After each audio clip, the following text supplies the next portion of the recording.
Welcome back. Well, today is supposed to be Project Sunday, but it's raining, so it's not. So I got all dressed up with my sweatband on and an old shirt, and I thought, we're going to go out and do some work. Not happening. I think the weather is conspiring against me. And it's not about the rain, it's about being so overcast that even though it's the middle of the afternoon in the summer, I still have to use a light to film this. That's how dark it is out there. And the schoolhouse lighting has not been hooked up again. So I have to rely on daylight. Usually there's plenty of it. On rainy days, not so much. So I thought we would finish up with the Bedford video. We'll just continue with that. And that's what we started yesterday. Audie is running around here. He was very good, very quiet, sleeping until I sat in front of the camera, and then he was all over me.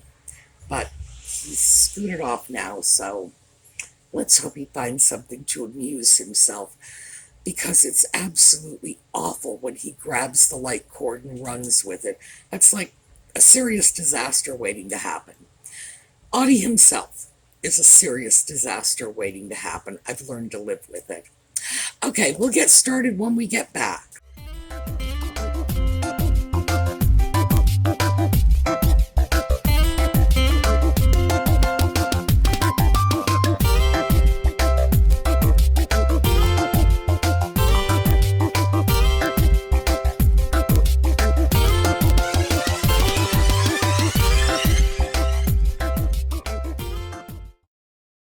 So I went through Janine's booth, and if you follow these videos, you know I always pick up something from Janine's booth.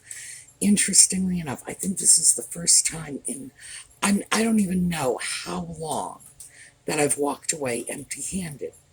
But she did have some interesting items because they're representative of a field of collection that I thought we ought to talk about, even though they didn't come with me. So let's take a look. So we are back at Janine's booth, and I think we may end up, for like the first time ever, leaving empty-handed. However, I did want to show you these. Let's take a look at the prices here. It's $2. Now, these are not coming with me, but this is a legitimate collecting field. Tobacciana, that's what it's called. And I try not to get involved in this. No, that's not accurate. I don't go out of my way to collect pieces like this for resale. A big part of that is because with items like this, if you list them for sale, there is a very good chance that some anti-smoking zealot is going to write in and accuse you of profiting from other people's addictions or encouraging a bad habit. No, that's not what this is about. It is a legitimate field of collection and has nothing to do with smoking per se, because many of the collectors of these items don't smoke, and certainly they're pictures of tobacco products and not tobacco products themselves. But I don't deal with it mostly because I don't like dealing with the fallout from the zealots. Yes, Tobacciana, that's what it's called. And it involves all kinds of things.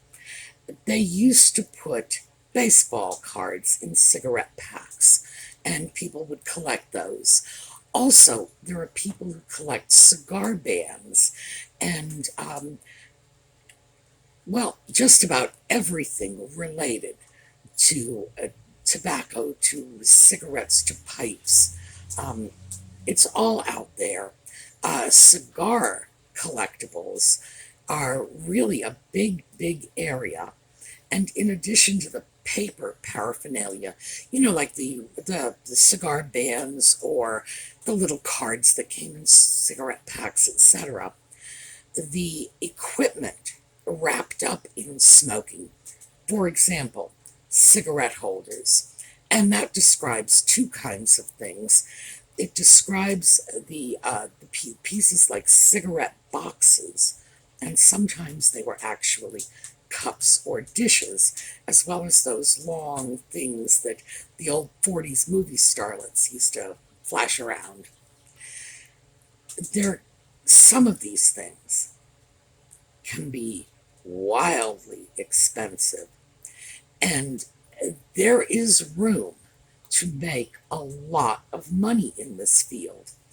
It's a fairly easy area of collecting to become familiar with, you know, because there are so many online resources, because the collectors of these items are very serious about it, and they tend to be writers. They write about it.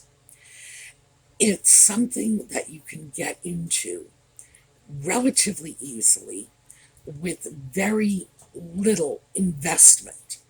So, I thought it was worth talking about simply because it's a resale avenue that is open to you that I don't want to walk away from simply because some people don't care for it. The world's full of things some people don't care for. But if this is something lucrative that can help your online business or get you started in an online business, well, so be it. As I mentioned while I was filming, I stay away from that sort of thing mostly because I do not like dealing with anti-smoking zealots. I don't like dealing with the zealots in general, to be honest with you, but sometimes they can be exceptionally aggressive, and I just don't like the headache of that sort of thing. But I do deal with some types, especially in the arena of porcelain items. I will deal with cigarette boxes.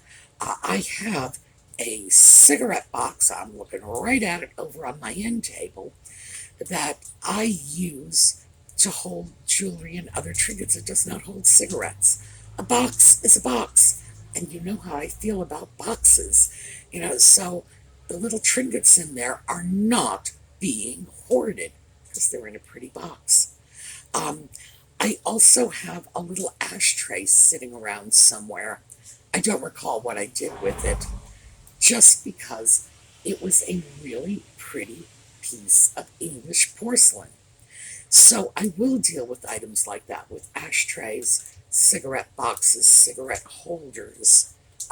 And by that, I mean the cups that come back from the time when people put out cigarettes on their coffee table, the way they now put out after dinner mints. Yes, that was actually a thing.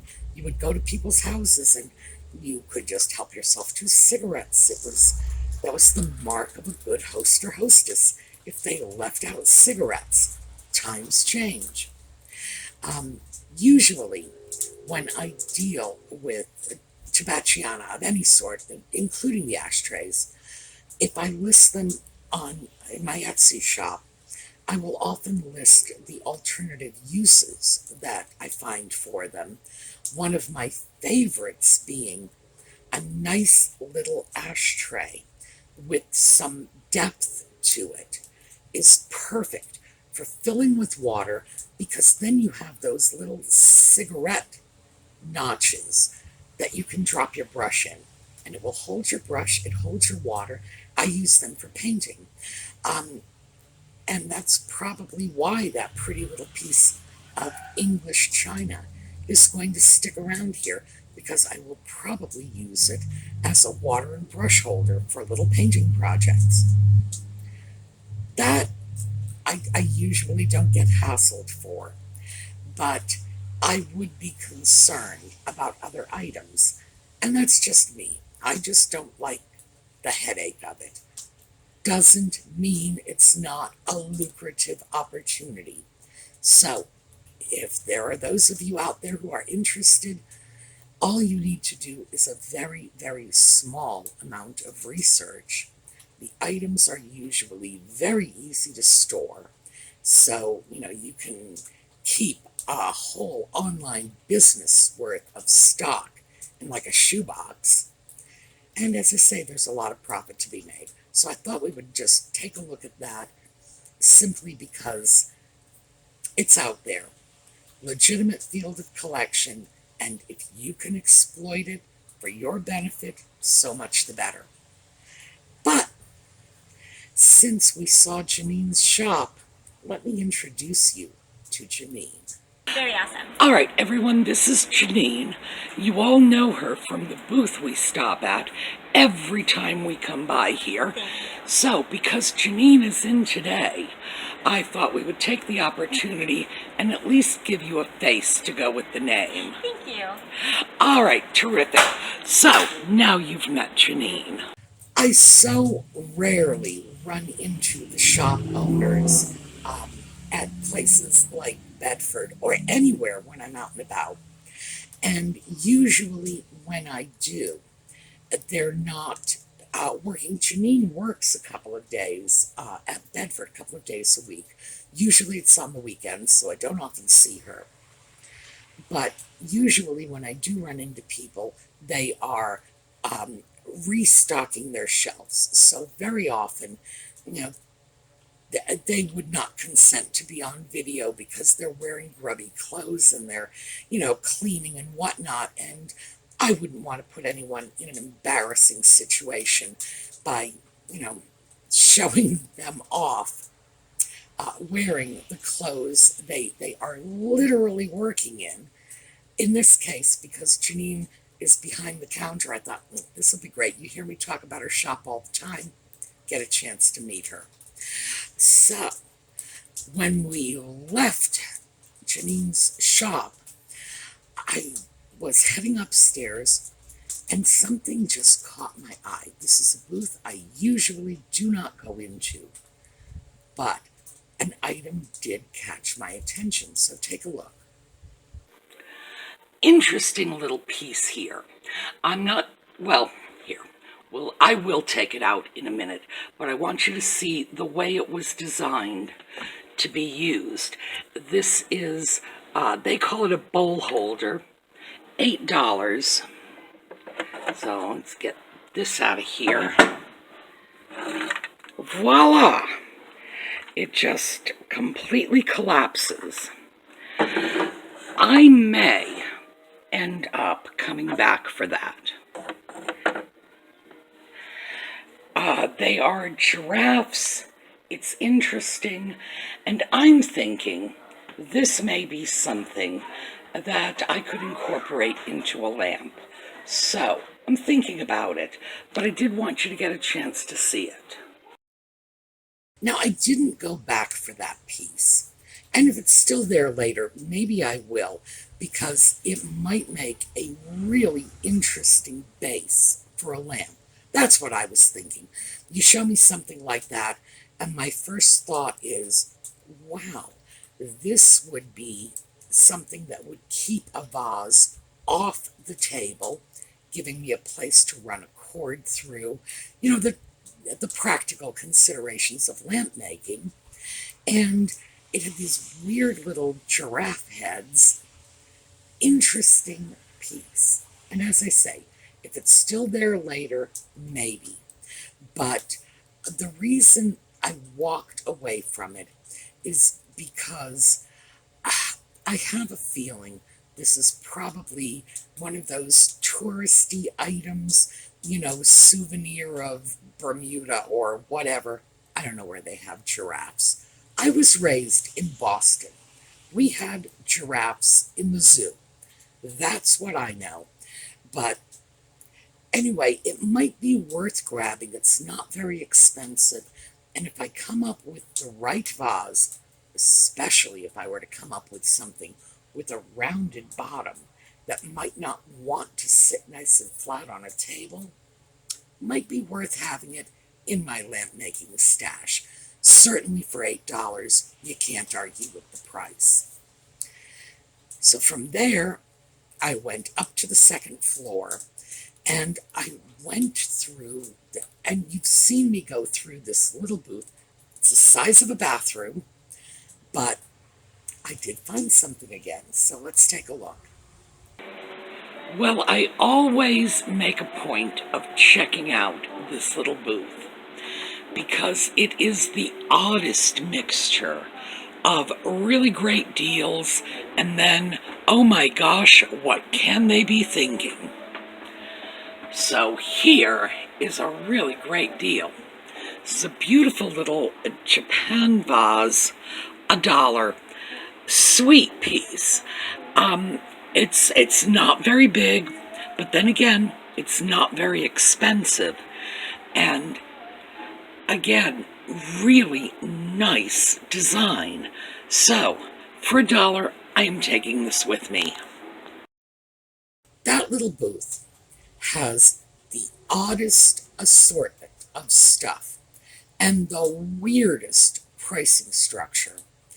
I went in there, and I believe I've mentioned this before. There were 3 pink depression glass champagne cups or sherbet cups on a shelf. All of them were chipped. $5 for the third, or $15, I'm sorry, for the 3 of them. Now, when I first saw them, there were 2 other champagne glasses there that were clear glass bowls and green depression glass stems. I did get those. Why? Because they were like $1.50 for the pair of them, no chips, and that green depression glass was uranium glass. I walk away from that saying, I just don't get it. I realize 3 glasses is more than 2 glasses, but 3 chipped glasses for $15, 2 perfect little glasses with uranium glass stems for $1.50. I have no explanation.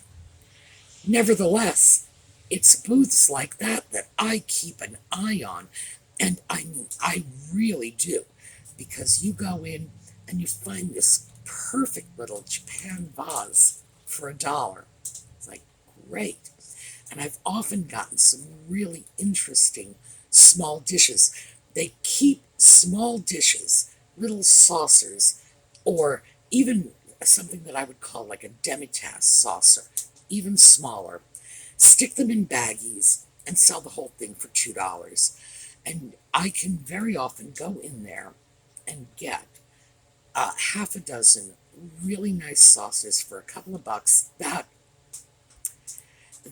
English china ashtray I had just mentioned came out of one of their 6 saucers for $2 baggies.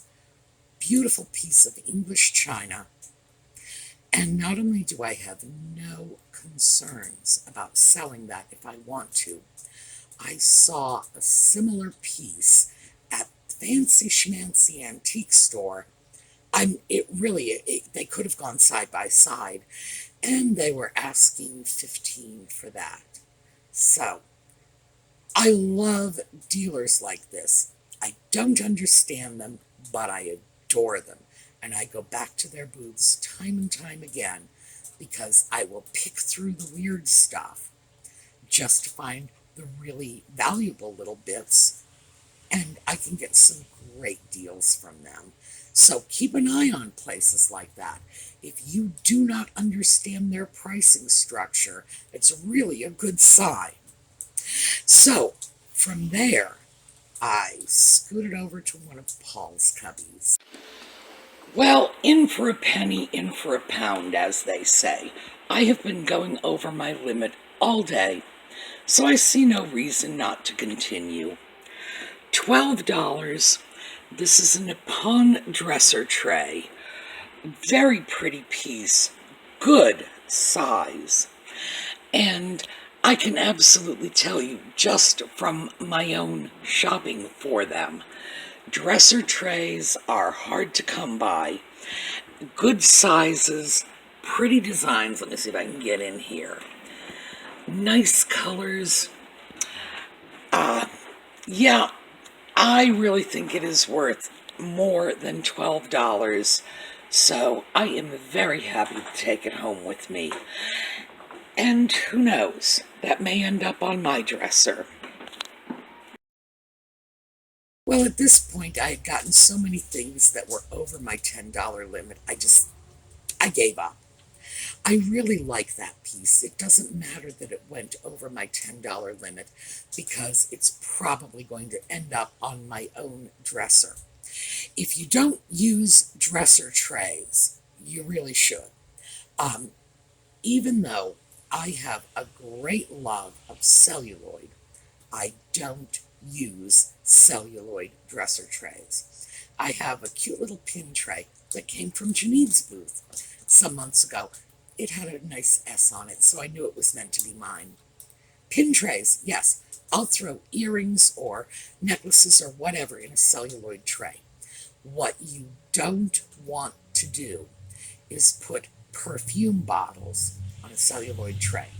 The perfume will eat away at the celluloid and you'll just have a ghastly little mess. On the other hand, you don't want to put a perfume bottle on your dresser because the alcohol from the perfume, if there's any drip, it will eat the finish right off your dresser top. And that's what the purpose of a dresser tray is. It's mostly to protect your dresser top from the effects of whatever the cosmetics are that you're throwing in there. For me, it's perfume. And I do have a dresser tray that I don't like. It's a fine piece. It's not that it's terrible or anything, but it's German porcelain, and you know my preference is going to be Nippon anyway. So I think I'm going to trade this out for the tray that's there. And this one is a little larger. Larger means more perfume bottles. I like that part. And it's almost a box. So I'm going to have to extend my little rule. So if it's on a dresser tray, it's not hoarding.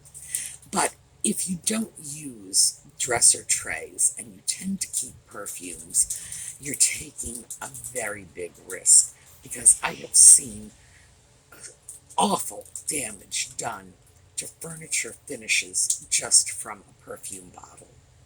So I thought that piece was a good deal for $12, and as I say, it may not be going anywhere.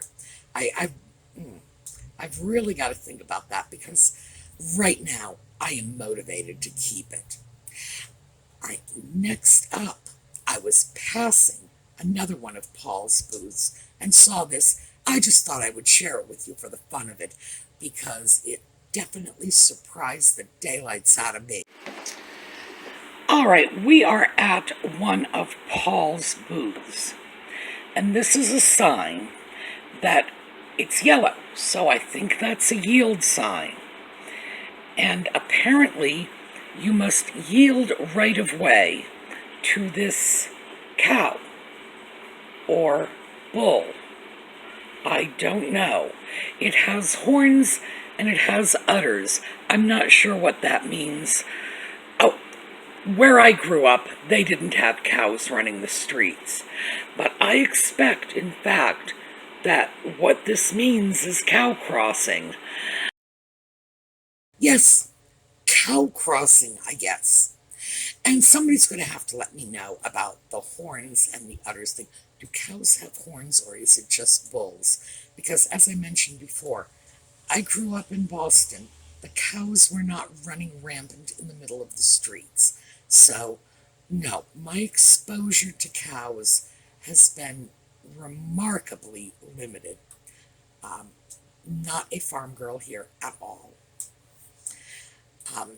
But after I saw that, of course, Paul's booths were all over the place. So I ended up grabbing another really pretty piece. But I read you Paul's description of it, which I thought was so cute. So take a look. Well, another piece from Paul. Here's the description. Pretty lacy edge, Germany. And I would say yes, this is a lovely reticulated plate. $5, oh my, mine. Paul puts out, as I've mentioned before, and he's told me this, 100 items in his shop every week. The stock is constantly turning. So I imagine after a while, he is pretty hard up when it comes to trying to describe the items, and sometimes he just comes up with the most adorable descriptions. I thought this one was pretty good. That reticulated plate, of course, is probably going to end up as part of a tidbit tray because I like using reticulated pieces. They give a tidbit tray a lot of interest. And I was happy to get that one. That was only $5 and a very, very nice piece. That was not the only piece I found, so let's take a look at the next one. One of Paul's cubbies again, $4. Now, we have two of these. This one is coming home with me. This one is not. This one had some damage, looks like a chip. It was repaired. I would not call that an expert repair, but it's good enough to get by if someone wasn't looking closely. So, that's not coming home with me. This one is. And this one, in fact, is probably going to end up as a small tidbit tray for jewelry. Something tiny that can be tucked off in a corner. The sort of thing that will hold earrings or maybe even pocket change. Who knows? But they're beautiful French pieces. $4, my yes. Yes, Paul's piece once again. And when I saw it, I had just finished making this last week. I had these two darling little pieces, and I thought, I bet this would make a terrific small tidbit tray, to hold jewelry or cosmetics. And here, let me see. I have to do this video in the light, and I'm afraid the light is probably there we go. Probably interfering with your ability to see the pattern on this. It was just a very pretty, very feminine little pattern, and I thought, somebody's going to like that. And so there you go. And when I saw the green one, I realized I could do something a little less feminine, a little probably more sophisticated, maybe something that would appeal to a man. Who knows? I don't know what men do with their jewelry. Most of the men I have known have simply thrown it in a heap, and most of the men I have been involved with, it was my job to go around, pick up that stuff in a heap, and throw it in a little dresser dish or something so that it wasn't just tumbling all over the place. I imagine, though, it doesn't take much imagination, that there are some men out there who are a little more careful about what they do when they empty their pockets at night. Anyway, I thought, given the fact that I liked this little piece quite a lot, that I would do another, and there it was, just sitting in one of Paul's booths. So, thrilled with that. I'm actually remarkably pleased with the things I was able to get at this last shopping trip, even though overall it was fewer pieces than I've gotten a lot of the times I've been in there. Still, I really felt good about the pieces I got. So, I'm sorry we didn't have our project continuation, but don't worry, the project is not going anywhere. What's going to happen is, as our projects progress, I am filming the whole thing. So if I can't film for you, it's not like I'm going to do the work and leave you out of the loop. No, you're going to get the whole thing. All right, have a terrific week. I will see you Thursday evening for just chatting. That's where we have fun. And then right back to our regular shopping videos on Friday morning. Meantime, have a terrific day. I hope your weekend's a little better than mine's turning out to be. I have a feeling I'm going to be reined in all weekend. And I will do You know what I'm going to do for a slideshow on the way out? Let's take a look at our littlest subscriber. It's been a long time since I've shown you the pictures of little Evelyn, and little Evelyn always brings a smile to my face. It's a rainy day. I need a smile. So I'm going to share with you. Have a terrific day.